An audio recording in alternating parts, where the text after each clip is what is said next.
Hello everyone, good morning to all of you. कैसे हैं आप लोग? आप सभी का स्वागत है हमारे इस सेशन में। और आज हम लोग डिस्कस करने वाले हैं हमारा नेक्स्ट टॉपिक, जिसका नाम है केमिकल रिएक्शंस।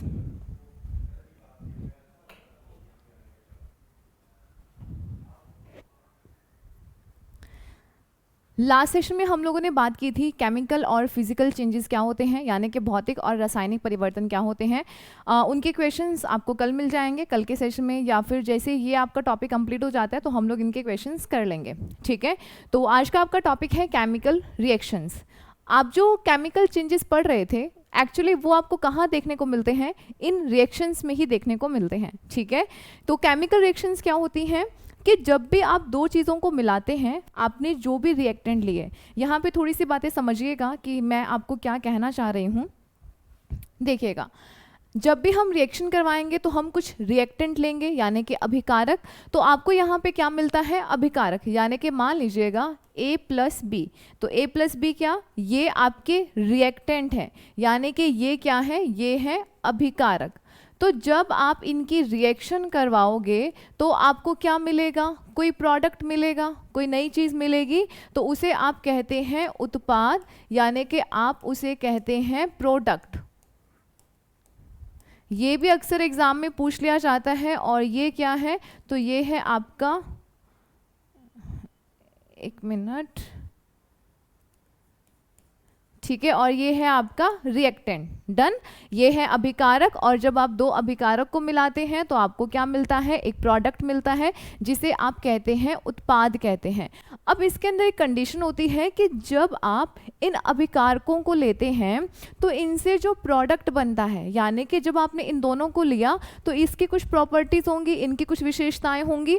तो जब ये आपको सी, यानी कि जो आपको प्रोडक्ट मिलता है, इनकी प्रॉपर्टी से ये बिल्कुल डिफरेंट होगा। कैसे डिफरेंट होगा? देखिएगा, जैसे कि मैं आपको बोलूं कि हम यहाँ पे लेते हैं हाइड्रोजन और यहाँ पर लेते हैं ऑक्सीजन। ये दोनों मिलकर क्या बनाते हैं? ये दोनों मिलकर बनाते हैं पानी। ठीक है, ये दोनों मिलकर क्या बनाते हैं? पानी बनाते हैं। जब आप इनकी प्रॉपर्टीज देखेंगे तो जब आप देखते हैं कि हाइड्रोजन क्या है? एक फ्यूल है। तो फ्यूल है तो क्या काम करेगा? इसका जलना काम है। क्या है? ये एक फ्यूल है, और फ्यूल क्या करता है? जलता है। ठीक है, ऑक्सीजन जो है ये जलाने का काम करता है। अगर आपको कुछ भी जलाना है, चाहे आपको फ्यूल जलाना है, कुछ भी, तो इसके लिए आपको ऑक्सीजन चाहिए। बिना ऑक्सीजन के आप कुछ भी नहीं जला सकते हैं। ठीक है, तो ये काम करता है जलाने का। क्या काम करता है? इसका काम है जलाना। पर जब इनसे एक प्रोडक्ट बना, और ये प्रोडक्ट क्या है? वाटर है। और पानी क्या काम करता है? और पानी काम करता है बुझाने का। तो आप देख रहे हैं ना कि आपने जो अभिकारक लिए थे, जब आपने इनकी अभिक्रिया करवाई, रिएक्शन करवाई, तो आपको जो प्रोडक्ट मिला ये इससे बिल्कुल ही डिफरेंट था। इसकी जो गुणधर्म थे वो इनसे बिल्कुल ही डिफरेंट थे। तो इस प्रकार की जो अभिक्रियाएं होती हैं उसे आप कहते हैं केमिकल रिएक्शंस। ठीक है, यानी कि रासायनिक अभिक्रिया। आई होप अब आपको समझ में आ गया है कि हम लोग यहाँ पे क्या बात करने वाले हैं। तो इस प्रकार की रिएक्शंस को बोलते हैं हम लोग केमिकल रिएक्शंस। डन। चलिए आगे हम यहाँ पे बात करते हैं वही दो या दो से अधिक पदार्थ, एक या एक से अधिक नए गुणधर्म, यानी कि प्रॉपर्टीज बिल्कुल डिफरेंट होंगी, ऐसे पदार्थों का निर्माण करते हैं। जैसे कि वही जो हमने एग्जाम्पल लिया था, इसे आप कहते हैं रासायनिक अभिक्रिया। अब हम कैसे पता लगाएंगे, या फिर कई बार आपसे ऐसे पूछ लिया जाता है कि कौन कौन सी प्रॉपर्टीज है या कौन कौन सी बातें हैं जो आपको एक केमिकल रिएक्शन में देखने को मिलती हैं। जैसे कि स्टेट में चेंज होना, अवस्था में परिवर्तन। हाइड्रोजन एक आपका फ्यूल है, ठीक है, ऑक्सीजन गैस, हाइड्रोजन भी गैस, पर उनसे बनता क्या है? पानी बन रहा है, जो कि एक लिक्विड है। अवस्था में परिवर्तन हो गया। रंग में परिवर्तन होना, टेम्परेचर में चेंज होना आपको देखने को मिल सकता है।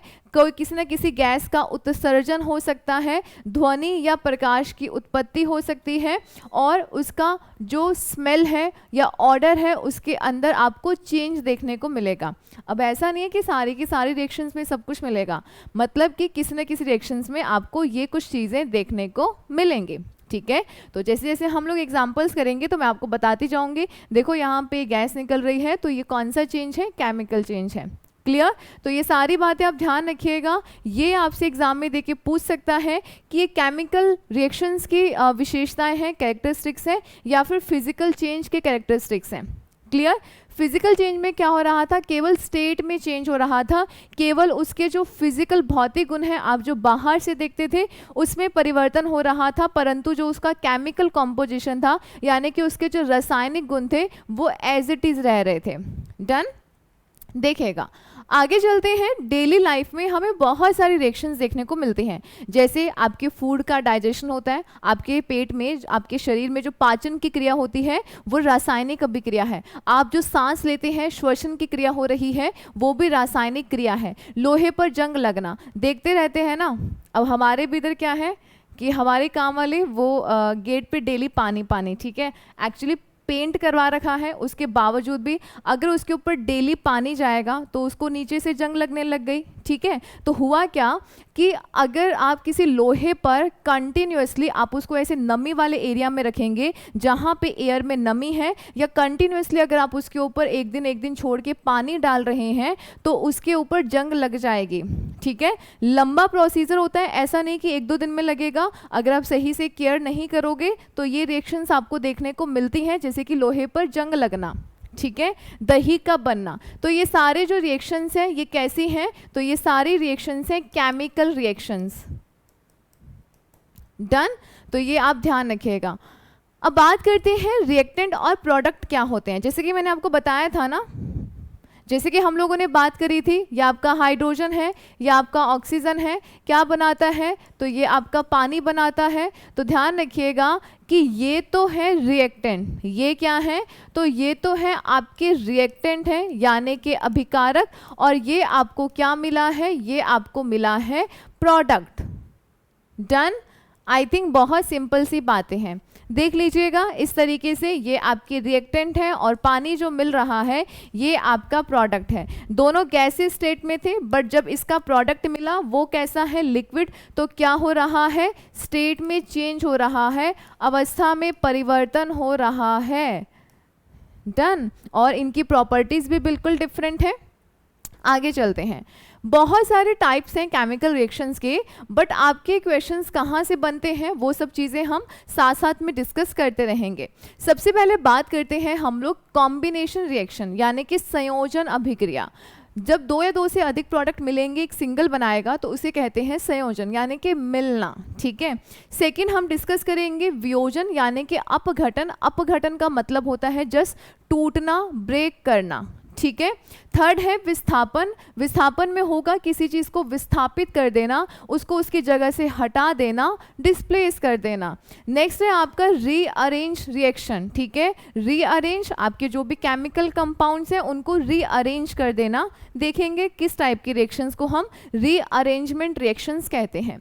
नेक्स्ट है आपका रिवर्सेबल और इरिवर्सेबल, यानी कि कुछ ऐसी रिएक्शंस हैं जो दोनों ही डायरेक्शंस में होती हैं और कुछ ऐसी हैं जो कि सिंगल ही डायरेक्शन में होती हैं। तो उन्हें हम बोलते हैं, जो दोनों डायरेक्शन में होंगी रिवर्सेबल, और जो सिंगल डायरेक्शन में होगी एक ही दिशा में उसे हम कहते हैं इरिवर्सेबल। ठीक है। आगे चलेंगे ऊष्माशोषी और ऊष्माक्षेपी यानी कि एंडोथर्मिक और एक्सोथर्मिक। इसमें एक में तो हीट गेन करना और दूसरे में हीट को रिलीज करना, इस टाइप की रिएक्शंस हम देखेंगे। और लास्ट है जो कि बहुत बहुत ज़्यादा इम्पॉर्टेंट है, जिसका नाम है रेडॉक्स रिएक्शंस। ठीक है। ये बच्चों की दुखती रग है एक तरीके से बोला जाए, क्योंकि मतलब समझ नहीं आता है किसका ऑक्सीडेशन हो रहा है, किसका रिडक्शन हो रहा है, बहुत कंफ्यूजिंग है ना। ये क्लास अटेंड कर लेना, हमारी जो केमिकल रिएक्शंस वाली है, नो डाउट ये सारी चीज़ें आपकी क्लियर हो जाएंगी, क्रिस्टल क्लियर। अगर बाई चांस कैसा भी क्वेश्चन आता है, रिड्यूसिंग एजेंट कौन सा है, ऑक्सीडाइजिंग एजेंट कौन सा है, किसका ऑक्सीडेशन हो रहा है, किसका रिडक्शन हो रहा है, कैसे ऑक्सीडेशन होगा, अगर इलेक्ट्रॉन का लॉस हो रहा है तो क्या है, इलेक्ट्रॉन का गेन हो रहा है तो क्या है, वो सारी चीज़ें हम 1 बाय 1 बहुत ही बेहतरीन ढंग से हम अपनी क्लासेस में करेंगे। अगर आपने केमिकल रिएक्शन की क्लासेस लगा लेना तो गारंटी है कि कभी क्वेश्चन यहाँ से गलत नहीं होगा। इवन हम यहाँ पे जो भी कर रहे हैं पहले मैं अनअकैडमी पर थी, वहाँ पे हमने जो भी सिलेबस कवर किया था रीड का, उसी में से ही आपके क्वेश्चंस बने थे, और अभी भी आपका जो भी करवाया जा रहा है उसी में से ही क्वेश्चंस बनेंगे। जितना भी टॉपिक हो जाएगा उसका आपको एमसीक्यू को लेकर आपकी तैयारी भी करवाई जाएगी। इवन ये जो क्लासेस है वो आपके हर एग्ज़ाम के लिए बहुत इंपॉर्टेंट है, फिर वो चाहे कोई भी एग्ज़ाम है, ठीक है। गारंटी है कि क्वेश्चंस आपके यहीं से ही बनेंगे। देखिएगा, तो ये हम लोग डिस्कस करेंगे। तो सबसे पहले हम चलते हैं कॉम्बिनेशन। अब कॉम्बिनेशन का मतलब क्या है? जस्ट जोड़ना, ठीक है। मान लीजिएगा मैंने क्या लिया, ए लिया, मैंने बी लिया, मैंने इन दोनों की रिएक्शन करवाई और ये दोनों जुड़ गए, इन्होंने क्या दिया, मतलब कि एक सिंगल प्रोडक्ट दिया। तो कहने का मतलब ये है कि जब दो या दो से अधिक रिएक्टेंट अभिकारक मिलते हैं तो एक सिंगल प्रोडक्ट बनाते हैं। कैसा प्रोडक्ट? तो ध्यान रखिएगा, एक सिंगल प्रोडक्ट बनेगा। तो जहाँ पे सिंगल प्रोडक्ट बनेगा उसे आप कहते हैं संयोजन अभिक्रिया, यानी कि कॉम्बिनेशन रिएक्शन। संयोजन समझ गए ना, मतलब कि ऐड करना, संयोजित कर देना, कॉम्बिनेशन कर देना। डन। अब ये ना कुछ तीन तरीके से होता है, जब दो एलिमेंट्स जुड़ेंगे, जब दो कंपाउंड जुड़ेंगे, और जब एलिमेंट और कंपाउंड जुड़ेगा, ठीक है। ये थोड़ा सा डिटेल में हो जाता है बट काफ़ी इम्पॉर्टेंट है। ये आपका जो भी है वो एनसीईआरटी बेसिस रहेगा, तो किसी भी स्टूडेंट को किसी भी एग्ज़ाम से रिलेटेड कोई भी दिक्कत नहीं आएगी, ठीक है। देखिएगा, एलिमेंट एलिमेंट एलिमेंट जानते हैं ना, जिसमें सेम ही एटम हो उसे आप कहते हैं एलिमेंट। फॉर एग्जाम्पल, अभी हमने जो सिंपल से एग्जाम्पल देखा था ना, हाइड्रोजन और ऑक्सीजन, ये क्या है? एलिमेंट है। ये भी क्या है? एलिमेंट है। तो ये दोनों मिलकर क्या बना रहे हैं? एक सिंगल प्रोडक्ट बना रहे हैं। तो इसे हम क्या कहेंगे? तो इसे हम कहेंगे कॉम्बिनेशन रिएक्शन, यानी कि संयोजन अभिक्रिया इसे हम कहेंगे। इसे हम क्या कहेंगे? संयोजन अभिक्रिया। और कैसे संयोजन हो रहा है? तो ध्यान रखिएगा, एलिमेंट और एलिमेंट जब जुड़ेगा तो इस प्रकार से जो संयोजन हो रहा है उसे आप कहते हैं कॉम्बिनेशन रिएक्शन, ठीक है, यानी कि एक सिंगल प्रोडक्ट मिलना। आगे बात करते हैं, अगर दो कंपाउंड जुड़े। अब कंपाउंड क्या होता है? कंपाउंड वो होता है जिसके अंदर डिफरेंट डिफरेंट एटम होते हैं, यानी कि यौगिक, जिसके अंदर डिफरेंट डिफरेंट क्या होंगे? एटम होंगे, उसे आप कहते हैं यौगिक। ये भी मैं थोड़ा सा लिख देती हूँ। एलिमेंट एलिमेंट का मतलब होगा जब तत्व और तत्व जुड़ेंगे तो वो जो रिएक्शन होगी उसे भी आप तत्व तत्व या एलिमेंट एलिमेंट कॉम्बिनेशन रिएक्शन कहेंगे, ठीक है। अब यहाँ पे देखिएगा, अमोनिया है और आपके पास हाइड्रोजन या हाइड्रोक्लोरिक एसिड है। तो ये दोनों जब रिएक्शन करते हैं तो आपके पास अमोनियम क्लोराइड मिलता है। तो ये क्या था? ये भी कंपाउंड है, ये भी कंपाउंड है। तो ये कंपाउंड कंपाउंड कॉम्बिनेशन रिएक्शन है, क्योंकि यहाँ पर आपको सिंगल ही प्रोडक्ट मिल रहा है।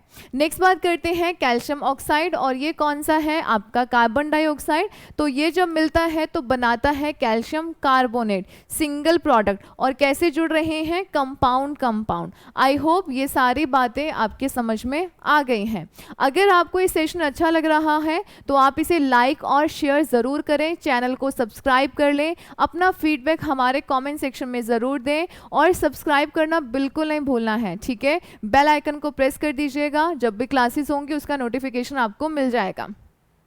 आगे चलते हैं, जब एक तत्व और कंपाउंड यानी कि तत्व और यौगिक मिलेगा, ठीक है। तो यहाँ पर देखिएगा, आपके पास यहाँ पे है कार्बन मोनोऑक्साइड, एक यौगिक है, और आपके पास जो ऑक्सीजन है वो एक तत्व है। तो ये दोनों जब मिले तो क्या बनाया? कार्बन डाइऑक्साइड, ठीक है। वहाँ पे अगेन सल्फर डाइऑक्साइड एक कंपाउंड है, ऑक्सीजन अगेन एक आपका एलिमेंट है। तो ये दोनों जब मिलेंगे तो सल्फर ट्राइऑक्साइड। समझ पा रहे हैं? तो ये कैसा है? जब एलिमेंट और कंपाउंड जुड़ रहा है। सिंपल सी चीज़ें आपको यहाँ पे ये चीज़ ध्यान रखनी है कि जब दो रिएक्टेंट मिलेंगे और सिंगल प्रोडक्ट बन रहा है तो इस प्रकार की अभिक्रिया को संयोजन अभिक्रिया कहते हैं। दैट्स इट, बस इतना याद रखना है। आगे चलते हैं वियोजन। पहले हमने जोड़ा, अब हम तोड़ेंगे। ठीक है, कैसे तोड़ना है? अब तोड़ेंगे भी ऐसे नहीं कि अपनी मर्जी से हाथ मारा, पत्थर मारा, हथौड़ा मारा, कैसे भी करके उसको तोड़ दिया, नहीं। तोड़ने के कुछ तरीके हैं, ठीक है। जैसे कि मेरे पास यहाँ पे क्या था, मान लो कि मेरे पास यहाँ पे सी था, मैंने जब रिएक्शन करवाई, मैंने ए और बी हमें मिल गया, तो मैंने क्या किया, सी को ब्रेक कर दिया। तो इस प्रकार की जो अभिक्रिया है उसे आप कहते हैं वियोजन, यानी कि अपघटन, दोनों ही तरीके से, या आप इसको कहते हैं डिकम्पोजिशन रिएक्शन, ठीक है। अब ये 3 टाइप से होगा। एक तो होता है थर्मल डिकम्पोजिशन यानी कि ऊष्मीय वियोजन, सेकेंड है फोटोलिसिस यानी कि प्रकाशीय अपघटन, एंड आपका थर्ड है इलेक्ट्रोलिसिस यानी कि विद्युतीय अपघटन। समझ रहे हैं? हीट देके ब्रेक करना, प्रकाश की प्रेजेंस में ब्रेक करना यानी कि लाइट की प्रेजेंस में ब्रेक करना, और उसके अलावा करंट देके ब्रेक करना। एग्जाम्पल्स देख लेते हैं, अक्सर एग्जाम में पूछे जाते हैं।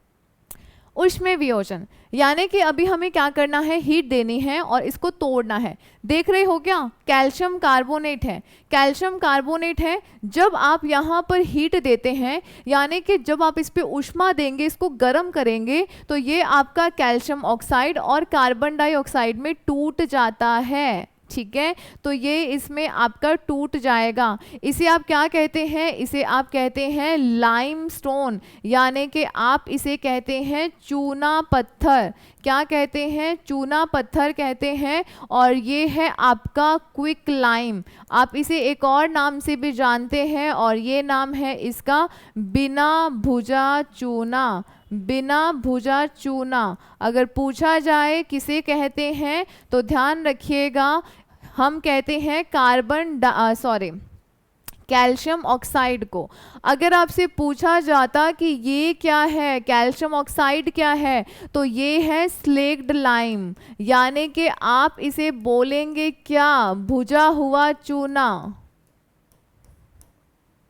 अब देखो, आपका कैल्शियम ऑक्साइड है ना, आप इस पे आप क्या करोगे, इसके जब पानी के साथ रिएक्शन करोगे, अब पानी के साथ रिएक्शन करोगे तो बुझ जाएगा ना, ये तो बिना बुझा था, ठीक है। पानी के साथ रिएक्शन करोगे तब भी तो ये आपको मिला है ना कैल्शियम ऑक्साइड, तो क्या हो जाएगा, बुझ जाएगा। बस ऐसे इसको याद करना है, बहुत सिंपल सा है। ये तीन चीज़ें जो हैं वो आपको और याद हो गई हैं, और यहाँ से आपके एग्जाम में क्वेश्चन पूछा जाता है। नेक्स्ट हम लोग यहाँ पे एक और एग्जाम्पल है आपके पास, ठीक है। पोटेशियम, ये यहाँ पे है 2KClO3, और यहाँ पे आप इसको बोलते हैं पोटेशियम क्लोराइड। अब ये इस पे जब आप हीट दोगे तो यहाँ से आपको ये टूट जाएगा, यानी कि ब्रेक हो रहा है। अब ये रिएक्शन ना नॉर्मली जब हमें ऑक्सीजन प्राप्त करनी होती है तब हम ये रिएक्शन करवाते हैं, ठीक है। तो ये कुछ बातें हैं जो आप ध्यान रखिएगा। आगे चलते हैं, फोटोलिसिस यानी कि प्रकाश की प्रेजेंस में अगर आप सनलाइट में रखेंगे तो उस चीज़ का ब्रेक हो जाना। तो हमारे पास क्या है, यहाँ पे सिल्वर क्लोराइड है, सनलाइट की प्रेजेंस में यहाँ पर सिल्वर और क्लोरीन गैस बन के उड़ जाएगा, और यहाँ पर हमें ग्रे कलर का सिल्वर प्राप्त हो जाता है। ऐसा प्रश्न पूछा जाता है कि जब सिल्वर क्लोराइड को प्रकाश की उपस्थिति में रखते हैं तो हमें ग्रे सिल्वर प्राप्त होता है। वो किस वजह से? क्योंकि यहाँ पर इसका अपघटन हो जाता है, और जिसमें क्लोरीन गैस बनकर उड़ जाएगी और आपको ग्रे सिल्वर प्राप्त हो जाता है। बहुत बहुत इंपॉर्टेंट है, अक्सर एग्जाम में पूछा जाता है। नेक्स्ट है आपके पास सिल्वर ब्रोमाइड। अगर आप इसे सनलाइट में रखते हैं तो ये सिल्वर और ब्रोमीन में टूट जाता है, और ध्यान रखिएगा इसका इस्तेमाल फोटोग्राफी में किया जाता है। ब्लैक एंड वाइट वाली जो फोटोग्राफी होती है उसके अंदर इसी का ही इस्तेमाल किया जाता है। इसी वजह से जब फोटोग्राफी या फोटोज आप प्राप्त करते हैं तो बहुत ही अंधेरे कमरे में होता है, अगर वहाँ पे प्रकाश पहुँचा तो ये जो सिल्वर ब्रोमाइड है ये टूट जाएगा, ब्रेक हो जाएगा। आपने देखा भी होगा, ठीक है। नेक्स्ट देखिएगा, आगे चलते हैं इलेक्ट्रोलिसिस। अब इलेक्ट्रोलिसिस यानी कि करंट देंगे तो आप आपके जो रिएक्टेंट है उसको तोड़ पाएंगे। यहाँ पे ना आपके पास क्या था, पानी था। पानी में जब आप यहाँ पर करंट यानी कि जब आप यहाँ पे इलेक्ट्रिसिटी को फ्लो करेंगे तो ये आपका हाइड्रोजन और ऑक्सीजन के अंदर टूट जाता है, ठीक है। तो आप पानी को ना नॉर्मल, आप पानी से हाइड्रोजन और ऑक्सीजन प्राप्त नहीं कर सकते हैं। आपको इसके ऊपर, क्योंकि ये सारी केमिकल रिएक्शंस हैं, आप केमिकल रिएक्शंस को नॉर्मल तरीके से आप जो रिएक्टेंट है वो प्राप्त नहीं कर सकते हैं। कुछ कुछ केमिकल रिएक्शंस है जिनमें आप अपने रिएक्टेंट को प्राप्त कर सकते हैं और किसी किसी में तो नहीं कर पाओगे। तो यहाँ पे जब आप करंट को फ्लो करते हैं ना, मान लो पानी में आपने इस प्रकार से इलेक्ट्रोड लगा दिए और इस प्रकार से आपका जो हाइड्रोजन और ऑक्सीजन जो है ये आपका डिफरेंट यानी कि ये आपका ऐसे अलग अलग हो जाता है। तो जो ऑक्सीजन है वो तो एनोड पे आ जाती है और जो आपका हाइड्रोजन है वो कैथोड पे। ठीक है, ये भी अक्सर एग्जाम में पूछा जाता है। तो ये सारी चीज़ें बहुत अच्छे से ध्यान रखना है कि जैसे कि इलेक्ट्रोलिसिस का एग्जाम्पल कौन सा है, ठीक है। उसके अलावा आपका जो सनलाइट में जो फोटोलिसिस था उसका एग्जाम्पल कौन सा है, आपका थर्मल डिकम्पोजिशन का एग्जाम्पल कौन सा है, बहुत बहुत ज़्यादा इंपॉर्टेंट है। यहाँ पे हम कुछ नहीं कर रहे थे, आपके पास एक रिएक्टेंट था सिंगल और हम उसे ब्रेक करके अलग अलग प्रोडक्ट बना पा रहे थे, यानी कि तोड़ना, एक सिंगल है उसको तोड़ देना, उसे ही हम कहते हैं वियोजन या अपघटन कहते हैं। संयोजन में क्या था, दो चीजें थी जोड़ करके एक चीज बना रहे थे और वो कैसा है, संयोजन। संयोजन में सिंगल प्रोडक्ट मिलेगा और वियोजन में आपको काफी सारे प्रोडक्ट मिलेंगे। डन। तो ये कुछ बातें हैं जो आप ध्यान रखिएगा, बाकी का हम लोग करेंगे नेक्स्ट सेशन में। इसके एग्जाम्पल्स बहुत इंपॉर्टेंट है, अक्सर एग्जाम में पूछे जाएंगे। आई होप ये सेशन आपको बहुत अच्छा लगा होगा, आपने इंजॉय किया होगा, कुछ नई बातें आपको सीखने को जरूर मिली होंगी। अगर ऐसा है तो आप इसे लाइक और शेयर ज़रूर कीजिएगा। अगर पहली बार विजिट कर रहे हैं तो सब्सक्राइब कर लीजिएगा। और भी बहुत सारे वीडियोस हमारे इस चैनल पर हैं, आप उन्हें भी देख सकते हैं। शॉर्ट्स आपको डेली बाय डेली अब एक दो दिन छोड़ के मिलते रहेंगे, जो आपको करंट से रिलेटेड मिलेंगे और जो आपकी नॉलेज को और इन्हेंस करेंगे। ठीक है, तो आप उन्हें भी ज़रूर देखिएगा और अपना प्यार और सपोर्ट ऐसे ही बनाए रखिएगा। लाइक शेयर सब्सक्राइब ज़रूर कीजिएगा। मिलते हैं नेक्स्ट वीडियो में। Take care, bye bye.